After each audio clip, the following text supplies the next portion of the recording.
Hi മക്കളെ, ബഹാദുദ്ദീൻ സാറാണ്. ദേ വെക്കേഷനൊക്കെ എല്ലാവരും അടിച്ച് പൊളിക്കായിരിക്കും അല്ലേ. സോ മക്കളെ, ചെറിയൊരു അപ്ഡേറ്റ് തരാൻ വേണ്ടി സാറ് വന്നിട്ടുള്ളത്. അതായത് നമ്മുടെ പേപ്പർ വാല്യുവേഷൻ ഈ വരുന്ന ഏപ്രിൽ 16-ാം തീയതി ഇലക്ഷന് ശേഷമായിരിക്കും എന്ത് ചെയ്യുക, നമ്മുടെ ആൻസർ ഷീറ്റ് കറക്ഷൻ സ്റ്റാർട്ട് ചെയ്യുക.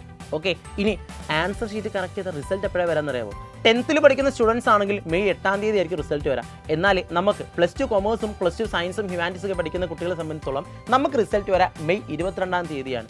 ഓക്കെ, സോ 22-ാം തീയതി റിസൾട്ട് വരുമെന്ന് കരുതിയിട്ട് ഇന്നേ ടെൻഷൻ അടിച്ച് ചാവാൻ നിൽക്കണ്ട. ഓക്കെ അല്ലേ, 22-ാം തീയതി ദിവസങ്ങളുണ്ട്, സമാധാനിച്ചോ. അപ്പോൾ വെക്കേഷനൊക്കെ എല്ലാവരും എന്ത് ചെയ്യും, മാക്സിമം എൻജോയ് ചെയ്യും. പിന്നെ മറ്റൊരു കാര്യം പറയാനുള്ളത്, എന്തായാലും എക്സാംസ് ഒക്കെ കഴിഞ്ഞു, റിസൾട്ട് 22-ാം തീയതി വരും, വന്നോട്ടെ, ടെൻഷൻ അടിക്കേണ്ട.